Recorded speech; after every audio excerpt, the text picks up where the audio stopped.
Hey you guys, this is Josh and Carolyn with Homesteading Family, and welcome to this week's episode of the Pantry Chat, Food for Thought. This week we are talking about how to finance your homestead. Yeah, we've been getting a lot of questions about buying property, whether to go into debt, just kind of how to go about it in general. So we're going to share some of our thoughts with you on that. All right. But first, we've got to have a little chit-chat and catch up with what's going on here at Riverbend. And so what is going on with you right now? What are you up to? Are you still in a pickle? Or a jam? I'm still in both a pickle and a jam here in the kitchen, but now I'm also in the pressure pot. She's in a pressure cooker trying to get this class released for you guys by September 1st. Well, yes, so we have the dairy class and I am working on that. I'm so excited, you guys. It's coming together so amazingly well. And if you are at all interested in making dairy at home, you really want to be on the wait list for this class, because there's fun stuff happening on the wait list, but the class, you guys, this is like the class on the internet for making homemade cheese in a practical way. I don't even think there is another class about making it like hands-on, practical, like you gotta get this done and get it wrapped up because you've got a lot of other things going on in your life type of practical. And did we mention there's a wait list?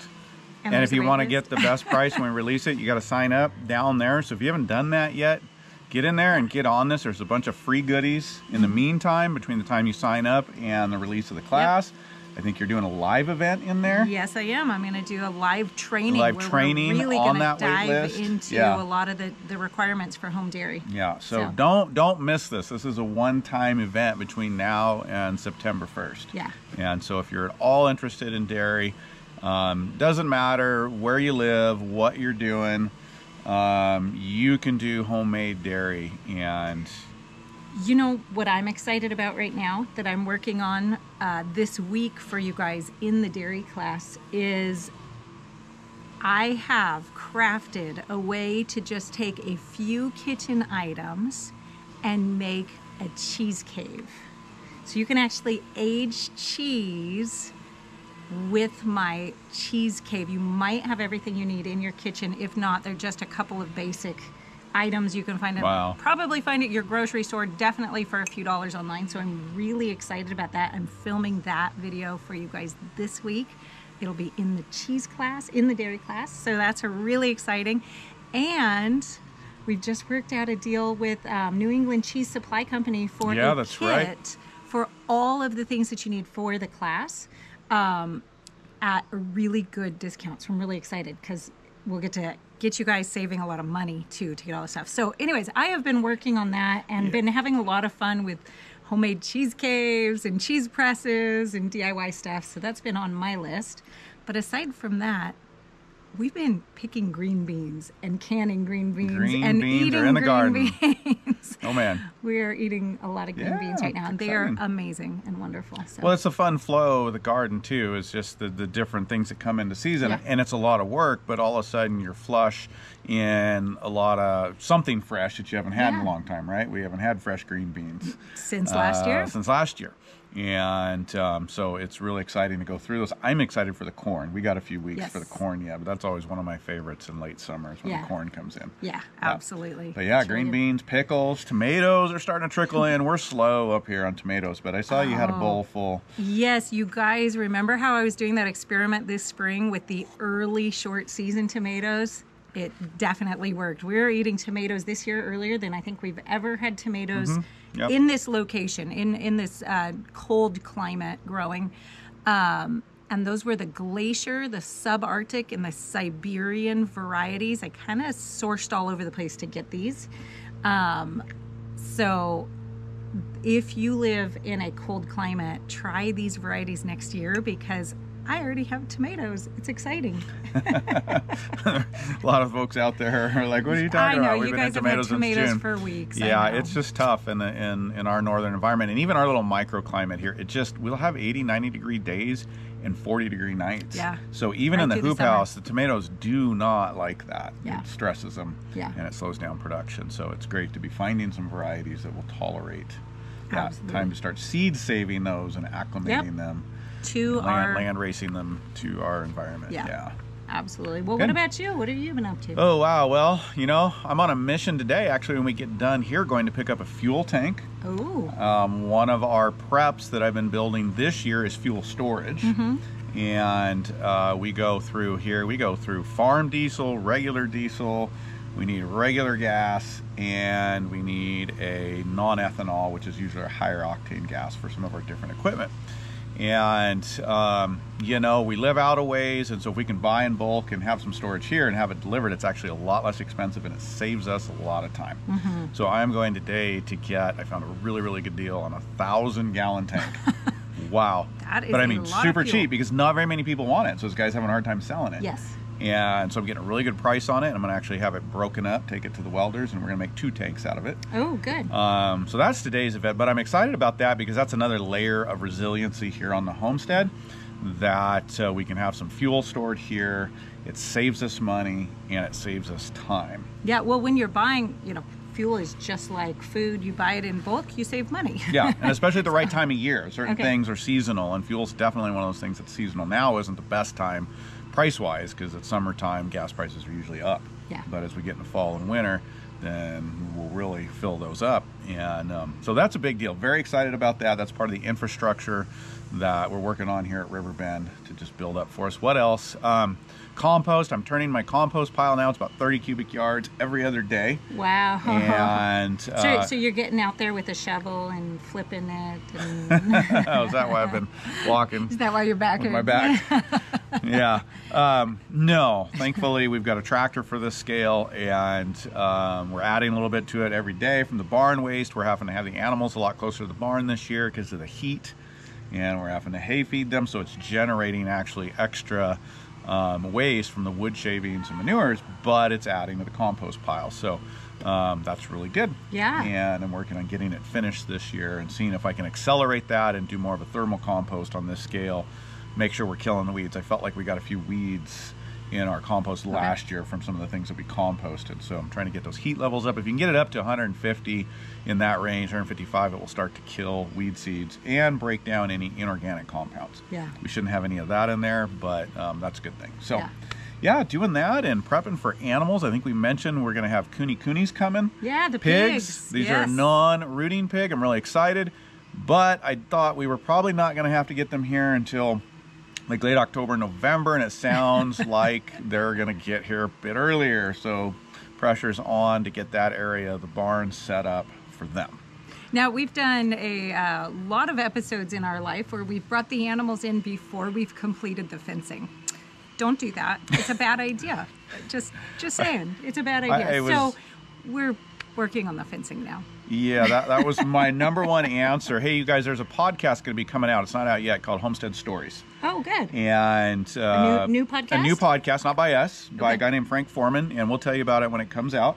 And I got to go. Carolyn was too busy, but I got to go and do that. And that was one of his questions, was one of the, you know, biggest mess ups, biggest challenges you've had. And for us, one of them's been getting the cart before the horse and getting into animals and projects before we were ready.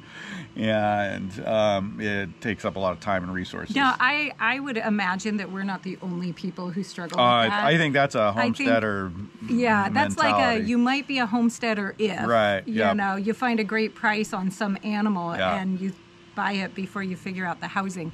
It's also a problem. Have you done that? Share your story in the comments and let us know. We're not the only crazy people out there, but we are learning. It's taken us a few years, but absolutely. We're learning. Yep, you learn best from your mistakes, right? Yes. It's good if you can learn from somebody else's mistakes. That's wisdom, but a lot of us are hard-headed, and so we get to learn from our own mistakes. Yeah. Hopefully.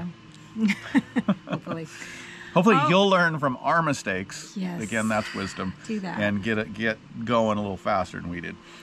All okay, right. So we have some questions of the month. Yeah, a couple questions. Week. Okay. Questions of the week. All right. So got a couple of them here. And then we will get into the main topic. So if you're in a hurry, you're impatient and you don't like all this chit chat stuff. Some people don't like the chit chat. Hit fast forward. It's time stamped for you. There you go. Yeah, we get it. All right. Sacred Mommyhood asks on feeding hungry boys. This is a dairy class question. Okay. Once we purchase the class, will we have access to it permanently? So that's the big question. She'll be moving in the middle of it. Yes, once you purchase one of our classes, you get access to it forever. You get permanent access to it. You can even download it, not just the PDFs, and there's going to be a ton of those in there and guides and stuff, but the videos, you can actually download them to your computer, so you own it. It's yours. This is not a membership or a subscription. This is a class, and it's yours. Yes, absolutely. Good question. Okay. And just so you know, we do continue to answer questions. It's not one of those classes where it's like we answer questions for the first 3 weeks or 6 months or something then stop. We continue to answer all questions in all of our classes all the time. So you always have full student support in the classes. You've got ongoing support. Yeah, right. And we're even going to beef that up before too long. That's a major secret, but it's coming. It's coming, and it's pretty exciting. Okay, Old Joe asks, on the #1 carrot germination hack, what is the difference between lightly tilling an established garden and a broad fork? Interesting question. I don't know about lightly tilling. Tilling is tilling, really. And, you know, tilling the ground is when you're going to turn it up and you're mixing up the layers of soil, usually down 6-8 inches, maybe a little bit deeper, depending on your machine. And so that's really what tilling is doing. And that is something we want to reserve for one-time events. We don't want to do that every year and mix up the soil ecology and disturb everything. So there's not really a light to it. I mean, you could call it shallow maybe. You could do a shallow till or a deeper till. But either way, you're mixing up the soil, and that has some issues. But actually the bigger issue to tilling is that in that rotation, the way those blades work, it scrapes the bottom of the depth, whatever the depth is, and it starts to create a hard pan in your soil. Okay. And doing that every year starts to create a layer that makes it very hard for the roots to penetrate. So you might get down 8 inches, 12 inches if you can really get deep. But you're creating a hard layer under there that makes the plants have to work harder. It can sometimes hold water and not let the water drain. There's a variety of problems that come from that, and it's not good for your soil. And so it's a great start if you need to kickstart something, what we call disturbance in permaculture, in a one-off event. And I'll do that on a lot of gardens. First time we're getting in there, we'll till it and loosen everything up. But then we're done. We put that away and we're not coming back to that. And that's where the broad fork comes in. And so how the broad fork is different is it does not mix up the layers. It's got long, strong fingers or blades that go down deep, some of them up to 16 inches. And you can work that and you're layering and loosening the soil up. So it's the opposite of that tiller that creates this hard pan, and it is breaking the soil up down deep and allowing air and water to penetrate, and therefore your roots and your plants to penetrate deeper down. And that makes a big difference both to the carrying capacity of the soil for water and oxygen and carbon as well, along with the ability of those plants' roots to really grow out and find the nutrients that they need.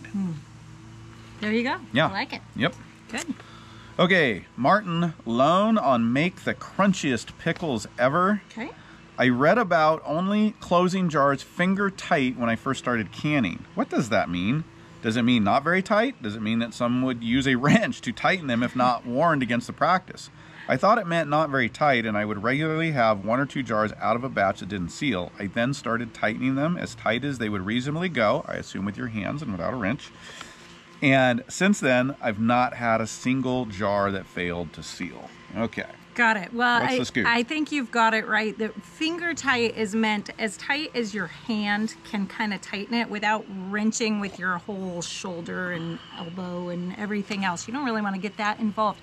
The reason for this is that in the canning process, the steam has to actually leave the jar. So you actually have to have enough movement in that lid that the steam can push the lid up just a little bit and escape, and that's how it creates that vacuum that sucks it down. The challenge is that, yes, people do things that would be the equivalent of a wrench. Either they get their strong husband to come in and, you know, crank that down, or they really get all their weight into it, and it will completely seal to where the steam cannot escape. And what will happen is you'll dome your lids, which will then ruin your seal. So it'll push all the way up. Luke just came to visit. Luke the dog likes to come join in on video sessions. So on the other hand, like you've experienced, if you don't put it on tight enough, it won't seal properly. So it's kind of that balance of like, yeah, reasonably tight. What your hands can do to reasonably tight is a good thing to do. Cool. If you're getting jars just not seal but no doming, try tightening them down a little more than you've been doing. And if you get any buckling or doming on the lids, you're tightening them way too much and back off. Good gauge. Yeah. Yeah. Yeah, there you go. Cool, right on. Well, that's the questions for the day. Okay. And so getting in the topic in how to finance your homestead. And disclaimer, we're not bankers and we're not financial consultants. Or advisors but we or anything. have bought a lot of property. I have consulted with a lot of people buying property. So we do have some direct experience and a lot of observation here, along with good principles. And as always, a lot of opinions. And no lack of opinion. And this topic is spurring out of quite a few questions over the last year, actually, in buying property. And we've got one here today about somebody that's got a large chunk of cash, and should they, you know, buy property outright, or should they take a mortgage so that they can then use some of that cash to, you know, take care of some other infrastructure on the homestead. And those are all really, really valid questions. Yeah. This is a great discussion, and really that's what it is. It's a discussion because, like we say in permaculture, you know, it depends. You know, how are you going to go about financing and setting up your homestead? It depends. It depends on your situation. But we can explore some things and see if we can shed a little light on that. Yeah. Yeah. That's great. Good. Okay. So, you know what?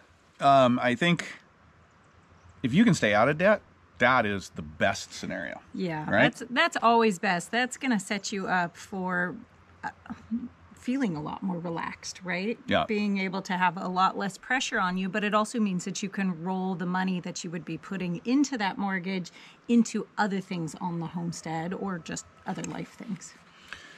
Yeah. So debt-free is the best scenario.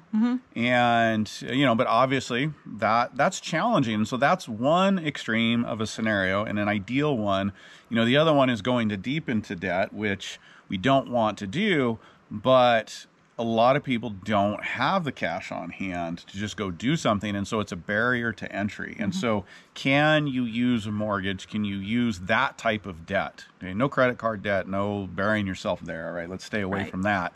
But can you use that to help yourself get established? And that is very viable. It can be, with responsibility and things done well and good decisions. Right.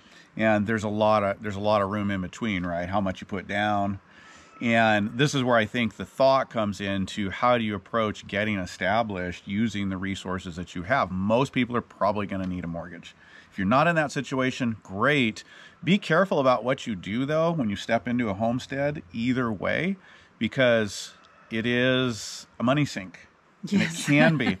And not in a bad way, but when you're getting going, and depending on, you know, the property that you buy and your scenario, there's a lot to do. Yeah. It takes a lot of time. It doesn't even matter how much money you have. It takes a lot of time. It takes years to get systems up into place, and it takes a lot of resources. And so you've got to try to budget that out and look at what you're doing, what kind of property you're buying, what does it need, what are the things you're going to do, not just this year, but in the next 5 years at least. Yeah, absolutely. You know, you get onto that property and you think it's kind of all set up and ready to go, but then, oh, you need fencing, and oh, maybe you need some earthwork to smooth everything out. Maybe you need that barn or that shop, or, you know, all those different things in order to actually move forward with the projects you want to do. So it's important to keep those things in mind so that you can budget for all of those and consider all those right when you're making these initial decisions. Right. And so that's where, you know, auditing yourself and budgeting for the future and trying to be realistic about the scenario that you face. And are you buying, new land, or raw land is what I mean to say. And are you going to build a house? What are all the costs associated with that? And then putting in gardens, clearing trees, putting in fences, buying animals. You really want to budget that out and think about that. And that's going to answer the finance question. Yeah. You may have a lot of cash, but it may make sense, as this person was asking, to put, leverage yourself very well, put a large down payment down, but still take a mortgage. Rates are historically low right now.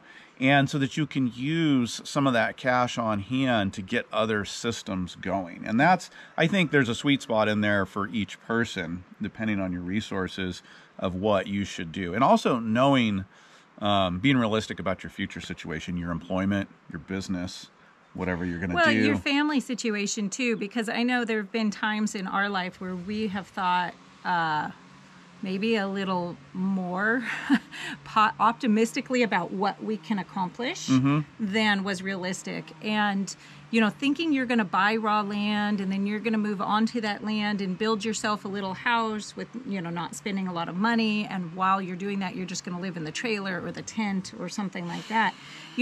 If you're in the right place of life, people can make that work. A young couple seem to be able to make those things work. Sure. Or an older couple, you don't have a lot of food needs. Yeah. You're happy living pretty simply, and so you don't have a lot of monthly overhead, but you've got the cash to put in. That becomes, a pretty nice scenario. You bet.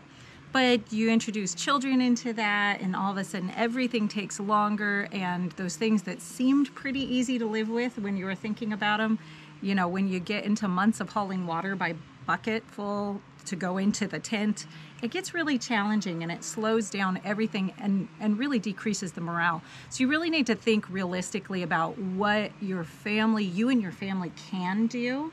And that's going to inform a lot of those financial decisions. Like, no, we just need to buy a place that has a house on it ready to go. It may be the answer. And we had to work through that buying Riverbend here. When we were in that transition, we'd been in Idaho for a few years. We had leased, we were ready to buy, we were shopping. And, a lot of you guys know I've got a construction background. We've lived in a home that I built, and it's very easy to say we want to build our own home. We can make it just the way we want it. And we know how to do that. That's a skill that we have. However, with the resources, with the family that we have, the size of the family that we have, the journey of doing that, of, buying raw land, developing it, building a home while trying to feed our family and live the homestead lifestyle was daunting and very challenging. And the reality is that for us, our food bill, if we were paying cash for our food, is larger than a mortgage, and it's larger than this mortgage. Yeah. So for us, we had to make a decision where we found that balance in the middle, where we put a good down payment in, still took a mortgage, but we left ourselves resources to continue to develop the property in ways that help us produce the food and the other systems that we need, and that's worked very well for us. And especially one of those big factors, like I said, is our food bill. And it's worth it to develop these other systems because it's going to be large for the next decade. Until kids, start to go on and do other things. And it makes a lot of sense to make sure that we can be efficient in other areas. So I wanted to say something for a moment here about infrastructure on the homestead, because I know a lot of people right now are reaching out, they're buying a homestead, and they're feeling a sense of urgency. They're seeing supply chains getting a little untrustworthy in the United States, maybe other things happening, and they're feeling this sense of urgency, and they want to get onto the property, and they want to start growing their own food as fast as they can. One of the best things you can do in that scenario is to save yourself enough money to be able to put in the right infrastructure on the property aside from your dwelling. That is the thing that's going to actually move you ahead most quickly and most sustainably.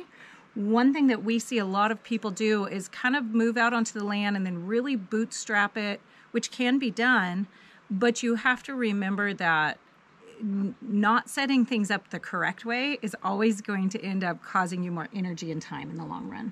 So if you're feeling a lot of urgency, then one of the great things to do is just make sure you save yourself enough money off to the side to do that fencing, to maybe to buy a tractor. I know that's a major game changer when it comes to homesteading, if you can have a tractor on hand to be able to help with some work. On the other side, be realistic. A lot of times people will go buy a tractor and they could really get by with smaller pieces of equipment. So again, this is where this really planning and thinking through what you're going to need over the next several years, not just the first year, and the infrastructure that you're talking about, and really planning that out. And people get in a hurry. We get excited. We want to go. It's like getting that cart before the horse. We want to start doing stuff, and it's hard to wait for a plan. But if you can do your own planning or get a little help with planning and think through the next several years and stage out what you're going to do, and budget that a little bit, that's going to help you make a good plan as far as what kind of property to buy, how much to put down, you know, pay for all of it, or, you know, what size loan you take and where to put all these things. That planning is really helpful. And that's one of the biggest things, like in my consulting that I watch, is people just want to go. They want to go start doing stuff, and they don't want to wait to get a plan together and do that thought. And it feels faster. It feels like you're accomplishing more when you just jump out there, start taking out trees, clearing for the garden, whatever it is you're doing. And yeah, okay, I'll plan as I go. Well, that's actually the slow road, because you're going to set yourself back somewhere a lot of times. Yeah. And so if you can take a season in time and really dive in and plan, which all comes back to, if you're doing that well, that planning well, then you can budget your finances well and make good decisions about, you know, leveraging what you have, a mortgage or not a mortgage. And you're going to set yourself up for success. And you're going to find, instead of getting 2 or 3 years in and hitting this large wall where for a lot of people it starts to stop and it gets hard to get forward, you're going to be able to sustain that journey, and you're actually going to get running better, faster that way. Good. Yeah. And I wanted to add, did you have something? No. Okay. On the financing side, something for you guys to think about if you haven't bought land is understanding and talking to a mortgage broker, if that's the route you're going, and the lenders, in finding out about buying land where you're at. There are a lot of banks that won't lend on certain sizes of property that seem very reasonable to you. Okay. We had a problem in Tennessee where we couldn't get a loan on a house in 30 acres. You know, we didn't have that problem here. It was no problem on a house on 40 acres. But there are different requirements, different states, different institutions do things differently. So that's one of the due diligence up front in financing your property, is wherever you're looking, start talking now before you get your heart set on something, and make sure you understand what your options are and what they will and will not do. There's a lot of different ways to solve the problem, but you gotta know, you know, the state that you're in and where you're buying.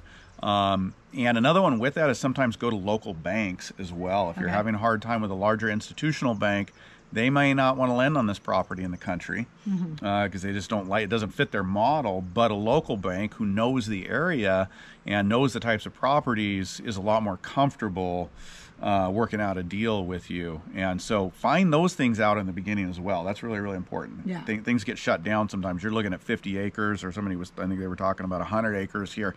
That can get challenging. Yeah. Yeah. So anyways, do you have any other thoughts? No, not off the top of my head. Yeah, just do your planning and be smart up front and think it through up front, and find the situation that works for you. Get a lot of advice, a lot of counsel, and plan that out. Takes a little longer to get going that way, but you will be much, much more successful in the long run. Yeah. Hey, you guys, check out this video that we have for you on the first 5 things to do once you're on your new homestead. Yeah, once you've gotten there. Get you started. It's been great hanging with you guys, and we will see you soon. Goodbye.